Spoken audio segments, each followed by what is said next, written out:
Good morning, student. Myself, Pradhuman, your physics teacher for class 9 and 10 in Modern International School, Hiswa. Today, just I am going to discuss some topics related with magnetic effect of current chapter. Your today's topic is electric fuse, overloading, and one question is here given: overloading, electric fuse, and short circuit. First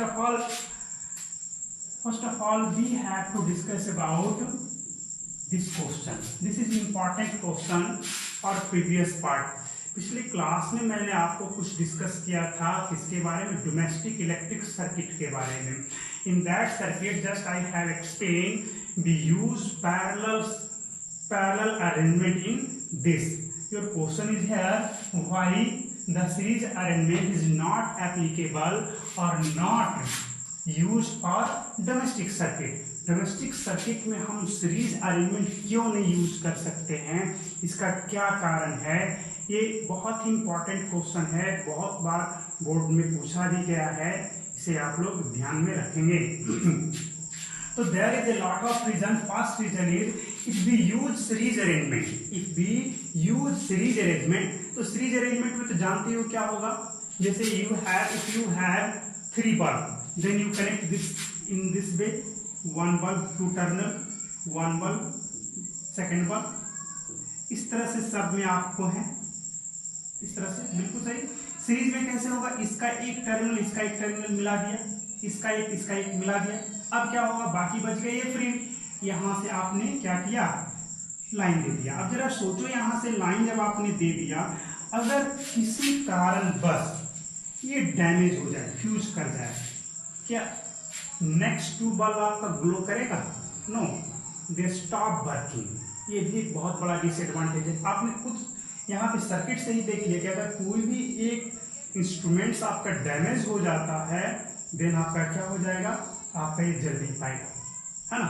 अगर हम चाहें इसमें से कि किसी एक bulb को जलाना चाहें, 2 को ऑफ करना चाहें, ये भी नहीं पॉसिबल है. ये भी एक बहुत बड़ा रीजन है, जिससे क्या होगा, ए लॉट ऑफ पावर वेस्टेज यहाँ पे होगा. आओ एक एक करके हम लोग इसको देख लें, सारे टॉपिक को, सारे पॉइंट्स को क्लियर करें. If we use series arrangement, then the circuit current flowing through the all appliances is same. क्या होगा, सारे सर्किट में एक ही जैसा करंट आपको पास करेगा, but potential difference is divided और distributed between all the appliances according to their resistance value. तो जैसा रेजिस्टेंस रहेगा उसके आधार पे जो पोटेंशियल डिफरेंस है, जो हमारा 220 वोल्ट का है, वो क्या होगा, डिस्ट्रीब्यूट हो जाएगा. तो जिससे होगा क्या, सारे अप्लायंसेज को एक जैसा वोल्टेज नहीं मिल पाएगा, किसी को ज्यादा मिलेगा, किसी को कम मिलेगा.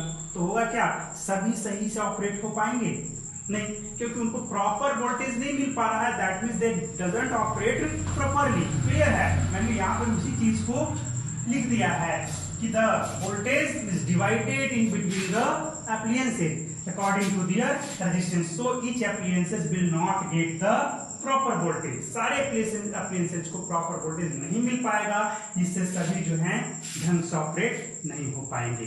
नेक्स्ट देखा जाए, another point is if any one appliances is switched off और गेट डैमेज्ड. कोई भी एक इंस्ट्रूमेंट जो है आपका अप्लायंसेज जो है स्विच ऑफ हो जाता है या फिर डैमेज हो जाता है, then circuit becomes open. Circuit क्या हो जाएगा, ओपन हो जाएगा, सर्किट ब्रेक कर जाएगा, है ना. जैसे ही आप यहाँ पे रेजिस्टेंस था, यहाँ पे जैसे आपको यहाँ से दिखा दिया जा रहा है, कोई भी एक रेजिस्टेंस को आप यहाँ से डिस्कनेक्ट कर दो, क्या होगा, बाकी सारे डिस्कनेक्ट हो गए. कोई भी वर्क करेगा नहीं करेगा. That means circuit becomes open and no any appliances work. इस तरह से यहाँ पे ये भी एक बहुत बड़ा डिसएडवांटेज है ना. सारे क्या होंगे, काम करना बंद कर देंगे. लास्ट वन क्या है, all appliances work simultaneously whether we want them or not. सारे appliances जो हैं जब सीरीज कॉम्बिनेशन में हैं तो सबको एक साथ काम करना पड़ेगा, सब एक साथ वर्क करेंगे, चाहे हम उसे ऑपरेट करना चाहें या ना चाहें, है ना. इससे हुआ क्या, ए लॉट ऑफ पावर वेस्टेज इनमें होगा. तो ये बहुत बड़ा डिसएडवांटेज है ना. इसे आप नोट कर लेंगे. Here another topic, sorry. Your another topic is overloading and short circuiting. What is overloading? In home appliances, in electric circuit, if we use more and more electrical appliances for a single wire, then they become hot slightly and sometimes they get burns.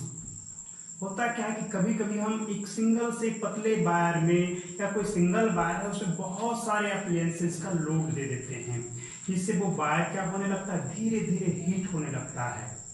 जब वो heat होना शुरू हो गया तब हम समझेंगे कि उस वायर की जो कैपेसिटी जितनी थी हम उससे ज़्यादा लोड उस पर दे रखे हैं और इसे ही ओवरलोडिंग कहते हैं। बहुत सिंपल सा है, देखो क्या लिखा है, the overheating of electrical wiring, the overheating of electrical wiring in any electrical circuit, किसी भी इलेक्ट्रिकल सर्किट में जब आपका जो इलेक्ट्रिकल वायरिंग है जब वो ओवर हीट होने लगे, हालांकि हीट ना हो तो बेहतर है ना, due to heating effect there is a power loss, so this is wastage of energy, so we have to use proper rating wire in our home appliances, है ना। हम लोग चाहिए कि कभी भी यूज करें तो प्रॉपर रेटिंग का वायर लें जिसका कि कुछ करंट का रेटिंग हो, है ना, वो हीट ना हो, है ना। तो यही कहा गया कि the over heating of electrical wiring in any electrical circuit due to flowing large amount of current, due to large amount of current through that wire, है ना, which is called as overloading. Overloading कुछ नहीं है, बहुत ज्यादा difficult है, simple सा है कि जब आपका जो वायर है वो ओवर हीट होने लगे, हीट हो थोड़ा सा तब तो कोई प्रॉब्लम नहीं है, ज्यादा हीट होने लगा तब समझ जाएंगे क्या है, वो ओवरलोडिंग हो गया है। क्लियर। आगे देखा जाए सेकेंड थिंग क्या है, सेकेंड इसी चीज का एक और तरीके से मैंने बताया है, if the current drawn from the mains exceed their permissible limit, है ना, जैसे कोई वायर है ना, अगर हम मेन सोर्स से जो करंट ड्रॉन कर रहे हैं, ले रहे हैं, अगर उस वायर की जो परमिसिबल लिमिट है, जितनी उसकी लिमिट है, जैसे 2 एम्पियर लिमिट है, हम 2 एम्पियर से ज्यादा करंट लेना शुरू कर दिया तो यही क्या हो गया, उस वायर के लिए ओवरलोडिंग हो गया। सिंपल सा है, बहुत ज्यादा कुछ नहीं है, जितना हमारा required current capacity of the wire है अगर हम उससे ज्यादा करंट लेने जा रहे हैं that is called overloading. Clear. Next, short circuit. What is short circuit? तो due to overloading sometimes wire becomes too hot and insulation cover get damaged. Insulation covers of live wire, neutral wire get damaged or burned out. Due to this, live wire and neutral wire suddenly come in contact. Due to this, a huge amount of current passes through the circuit, and this is called as the short circuit. इसी से कभी कभी आग लग जाती है ना। Electrical firing जो है इसी कारण से होती है, शॉर्ट सर्किट की वजह से और ओवरलोडिंग की वजह से होती है। कहीं भी आग लगते हैं इलेक्ट्रिक की वजह से तो ओवरलोडिंग और शॉर्ट सर्किट और कुछ मिस्टेक्स भी होते हैं, है ना। क्लियर है। क्या कहा जा रहा है कि sometimes due to overloading the insulation of wire get damaged और burn, then in that case live wire directly come in contact with neutral wire or earth wire के कांटेक्ट में आ जाएंगे तब भी होगा ऐसा, न्यूट्रल वायर के कांटेक्ट में आ जाते हैं तब भी होगा, है ना। वही कहा गया है कि come in contact with neutral wire और earth wire, due to this a huge amount of current is start to flow in that circuit which is called short circuit। बहुत ज्यादा अमाउंट में करंट चलना शुरू हो जाता है, जिससे क्या होता है, अचानक से आग लगने की संभावना हो जाती है। Clear. Now your topic is electrical fuse. Electric fuse, what is electric fuse? This is a safety device. Electric fuse is a safety device which use it for safety purpose. For which safety? human safety or appliances safety. This is used for appliances safety, not for human safety. For human safety, earthing is to be used. Human की safety के लिए, अपने आप की सुरक्षा के लिए earthing use किया जाता है ना। और फॉर एप्लायंसेस यानी कि इंस्ट्रूमेंट्स जो हैं उनकी सेफ्टी के लिए क्या यूज करें, तो उनकी सेफ्टी के लिए फ्यूज यूज किया जाता है ना। आइए आखिर ये फ्यूज है क्या ये जान लें। तो यहाँ पे है a fuse is a small piece of wire of material of high resistance and low melting point. Fuse क्या है, एक छोटा सा वायर है।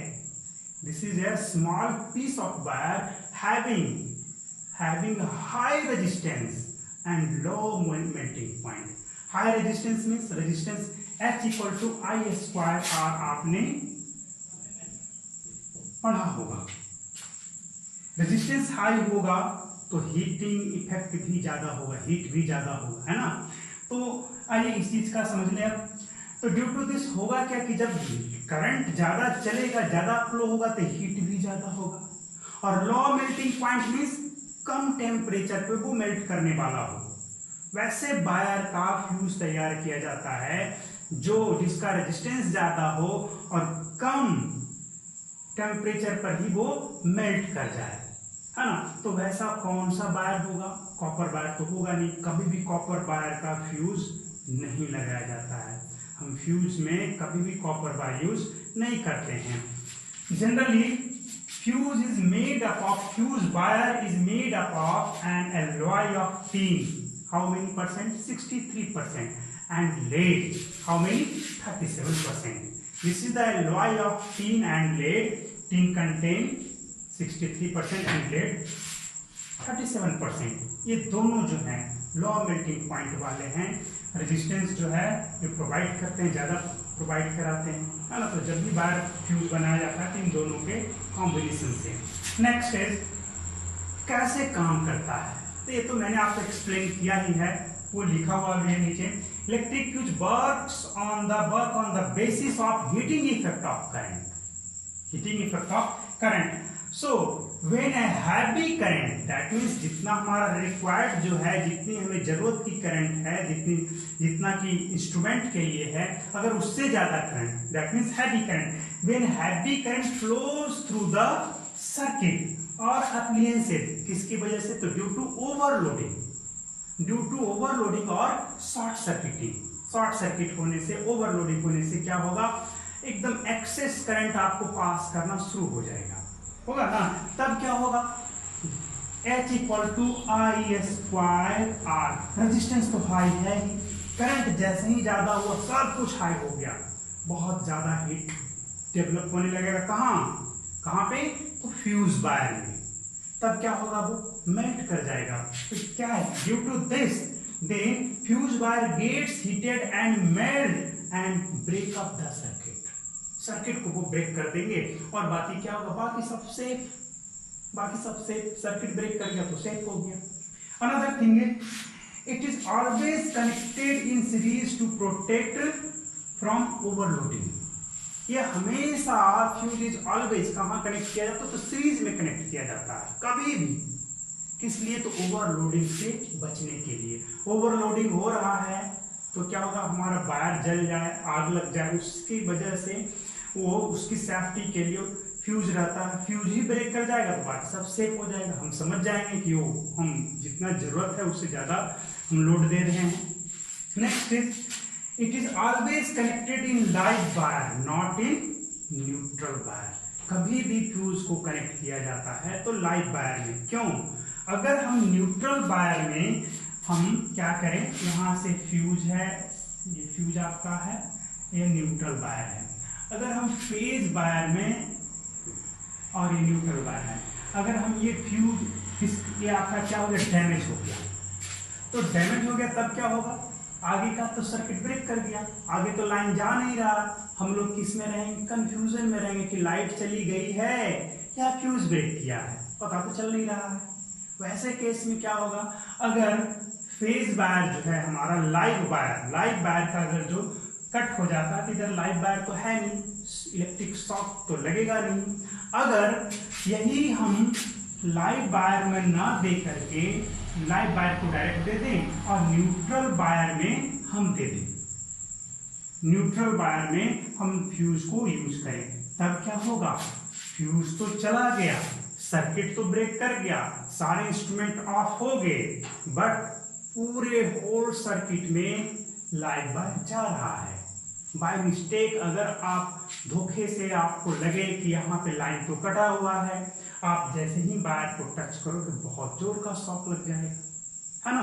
तो इसलिए कहा जाता है कि fuse is always connected in live wire, not in neutral wire. Next thing last is a fuse is used must be current capacity less than the maximum current which a circuit can draw or which an appliances can draw। क्या कहा जा रहा है, with stand जिस पर वो रहता है। हम कभी भी फ्यूज को ऐसे ही फ्यूज नहीं यूज करेंगे, कोई भी फ्यूज कहीं भी यूज नहीं किया जाता है। फ्यूज की प्रॉपर रेटिंग होती है, जहां पे जितनी रेटिंग की आवश्यकता है उतनी रेटिंग ही हम लेंगे। कोई इलेक्ट्रिकल अप्लायंस है, जैसे आपका इलेक्ट्रिक बल्ब है, उसका रेटिंग है 0.5 एम्पियर, उससे ज्यादा करंट वो ड्रॉ करेगा तो वो क्या होगा, बल्ब आपका खराब हो जाएगा, फ्यूज कर जाएगा। अगर हम 0.5 एम्पियर से ज्यादा रेटिंग का फ्यूज लेंगे तो बल्ब तो खराब होना ही है, फ्यूज आपका बचा रह जाएगा। क्या इंस्ट्रूमेंट की सेफ्टी हुई? नहीं। तो जितना मैक्सिमम करंट टेकिंग कैपेसिटी जो इंस्ट्रूमेंट की है उससे लेस रेटिंग का हम फ्यूज लगाएंगे। सपोज हमारे घर की टोटल कितनी है, तो 5 एम्पियर का लोड है, हम कितना एम्पियर का लगाएंगे, तो 4.8 एम्पियर का लगाएंगे, 4.6 एम्पियर का लगाएंगे। जितनी रेटिंग है मैक्सिमम करंट कैपेसिटी हमारे घर की है उससे थोड़ा कम रेटिंग का फ्यूज लगाएंगे, तभी हमारा घर में सारे इंस्ट्रूमेंट सुरक्षित रहेंगे। नहीं तो आपका क्या होगा, फ्यूज बचा रह जाएगा, इंस्ट्रूमेंट सारे डैमेज हो जाएंगे। देखा है कभी कभी सडन हाई वोल्टेज हो जाता है, हाई वोल्टेज पर पंखा खराब हो गया, बल्ब खराब हो गया, टीवी फ्रिज सब खराब हो गए। क्यों हुआ ऐसा? तो आपने प्रॉपर रेटिंग का फ्यूज नहीं यूज किया था, बस यही कारण है। क्लियर? तो आज के लिए इतना ही रखेंगे, नेक्स्ट इज टुमारो।